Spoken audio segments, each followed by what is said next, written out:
تو بھائی پھر جو اس کا کاسٹ ہے وہ تو آپ اور میں دیں گے نا. جی ڈاکٹر صاحب آپ کہتے ہیں کہ این او سی کی کیا ضرورت ہے؟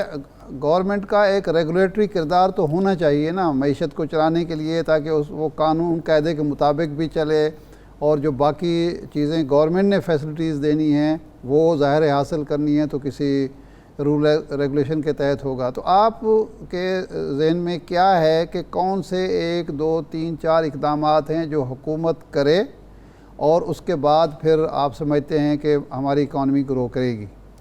پہلی چیز تو جو آپ نے بات کہی ہے اس کو میں بالکل نہیں مانتا. اچھا, بالکل غلط بات ہے. کوئی خدا کے واسطے کوئی اکنامکس بھی پڑھ لے. جین ٹیرول ہے جس نے بہت بڑی کتاب لکھی ہوئی ہے, نوبل پرائز انہیں آج سے 5 سے 10 سال پہلے, ریگولیشن پہ. بھائی ریگولیشن ہر پاکستانی بول دیتا ہے جیسے کہ اس کو پتہ ہے ریگولیشن کیا ہے. مجھے تو سمجھ ہی نہیں آتی ریگولیشن کیا ہے, کیا ریگولیٹ کرنا ہے. ریگولیشن کا مطلب ہے کہ ایک بیوروکریٹ یا ریٹائرڈ بیوروکریٹ جس کو کچھ نہیں پتا, جس مارکیٹ میں بیٹھا ہوا ریگولیٹ کرے. یعنی کہ آپ چاہتے ہیں کہ کرکٹ کی گیم میں ریگولیٹ کروں تو ماشاءاللہ گیم ہوگی.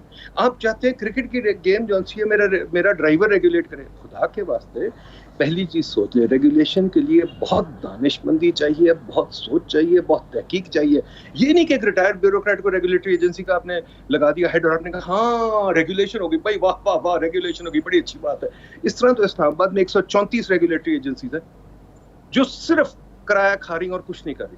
دیکھیے ریگولیشن مجھے پتا ہے ہر اینکر بولتا ہے, پر خدا کے واسطے ایک دن ریگولیشن پہ بحث کر لیں, ہم ڈیسائیڈ کر رہے ہیں ریگولیشن ہوتی کیا ہے. یہ کہہ دینا ریگولیشن ہو جائے مجھے تو سمجھ نہیں آتی اس کا کیا مطلب ہے. دوسری چیز میں نے کہا کیا کریں, ہاں جی این او سی ختم کر دیں, بالکل ایف پی آر کو ختم کر دیں, بالکل کوئی آگے بھی تو ہاں کوئی آپ نے مارکیٹ کی گیم کھیلنی, شوگر کو ختم کر دیں, گاڑیوں کے نظام کو ختم کر دیں, کوئی طریقہ چلائیں. گاڑیوں کا نظام کیا ہے کہ جی وہ بیٹھے ہوئے ہیں وہی پرانی 1970 کی گاڑی بنائی جا رہے ہیں, سوزوکی کون سی نئی ہے, اس میں ٹیکنالوجی کوئی نہیں, کچھ نہیں. زمانہ آ گیا الیکٹرک وہیکلز کا, ہم 4 اسٹروک انجن بنا رہے ہیں, ہمارے پاس پیٹرول ہے وہ بنائی جا. اچھا ڈاکٹر صاحب یہ بڑی انٹرسٹنگ بات ہے, لیکن جو کل بجٹ آنے والا ہے ذرا اس پہ بھی بات کریں گے. اور جو IMF پروگرام ہے, کیونکہ ہم یہ دیکھ رہے ہیں پیٹرولیم کی قیمتیں بھی بڑھ گئیں, بجلی کی قیمتیں بھی بڑھ گئیں, گیس کی قیمتیں بھی بڑھ گئیں, لیکن ہمارا روپیہ جو ہے وہ ڈی ویلیو ہی ہوتا جا رہا ہے. اس کی ریزن کیا ہے اور IMF پروگرام کتنا ضروری ہے؟ بریک کے بعد یہیں سے گفتگو کا سلسلہ جوڑیں گے, ہمارے ساتھ رہیے. بریک کے بعد ایک بار پھر سے آپ کو خوش آمدید کہیں گے. ڈاکٹر ندیم الحق صاحب,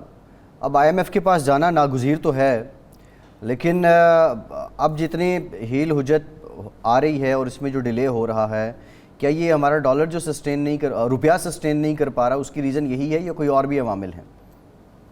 دیکھیے جی IMF کے پاس تو جانا ہے اور کوئی اس پہ نئی بات نہیں ہے. ہم 75 سال سے IMF کے پاس جا رہے ہیں. خدا کے واسطے ذرا غور بھی کر لیں, ہم نے 23 پروگرام کیے ہیں IMF کے, یعنی کہ ہر دہائی میں 2 پروگرام کم از کم کیے. تو ہم بے شرم لوگ ہیں, ہم IMF کے پاس بار بار جائیں گے.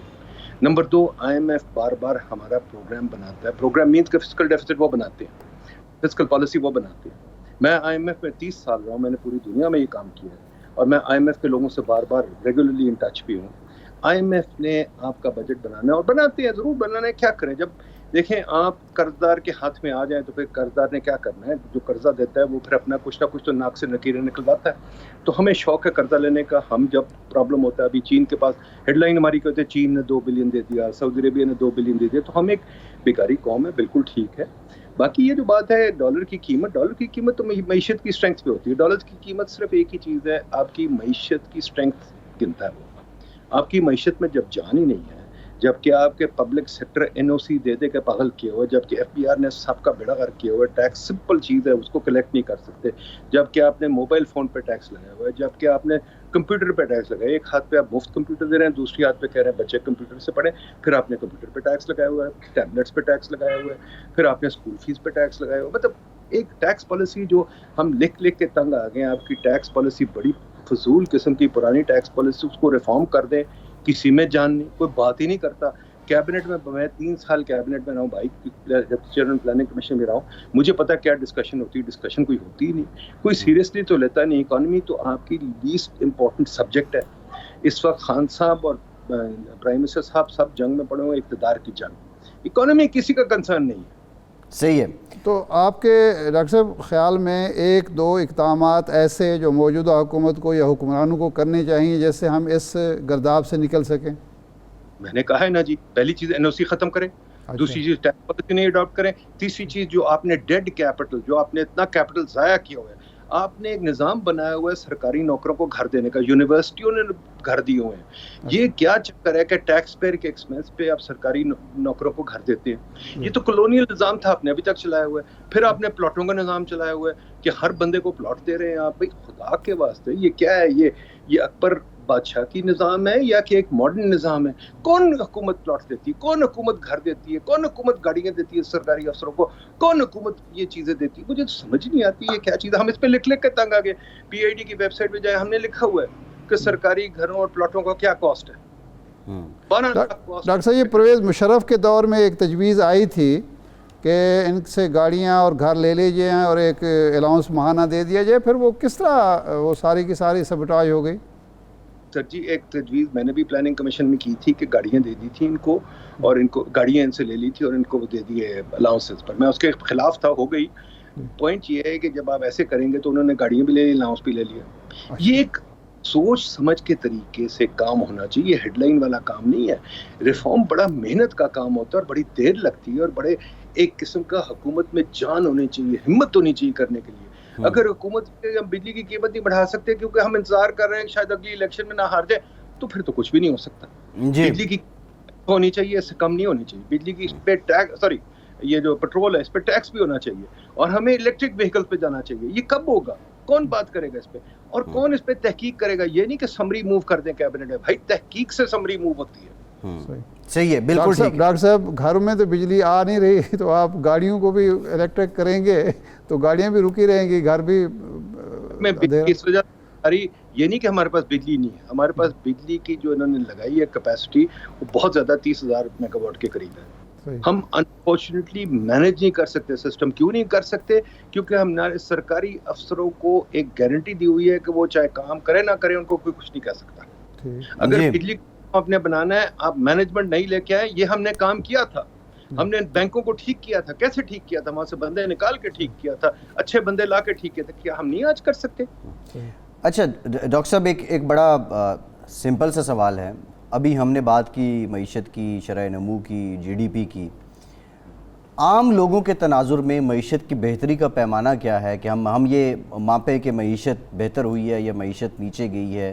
عام لوگوں کو دیکھتے ہوئے وہ کیا پیمانہ کیا ہو سکتا ہے؟ بڑا اچھا سوال کیا. ایک ہی پیمانہ ہے، نوکری، اپرچونٹی.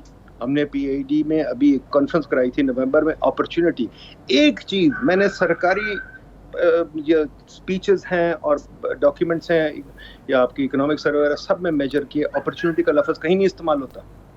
جو ترقی یافتہ قومیں ہوتی ہیں وہ اپرچونٹی کی بات کرتی ہیں، امپلائمنٹ کی بات کرتی ہیں، کوالٹی آف امپلائمنٹ کی بات کرتی ہیں، اور ایک سوشل موبلٹی کی بات کرتی ہیں. میں کہتا ہوں ہم نے PID میں بڑی لڑائی کی ہے کھوکھے لگانے. دو لوگوں کو کھوکھے کیوں نہیں لگانے دیتے؟ کھوکھے ایک آمدن کا ذرائع ہے، کرنے دے. گاڑیاں زیادہ ضروری ہیں، کھوکھے لگانے. نمبر 2، ایک تو امپلائمنٹ، نمبر 2 انویسٹمنٹ.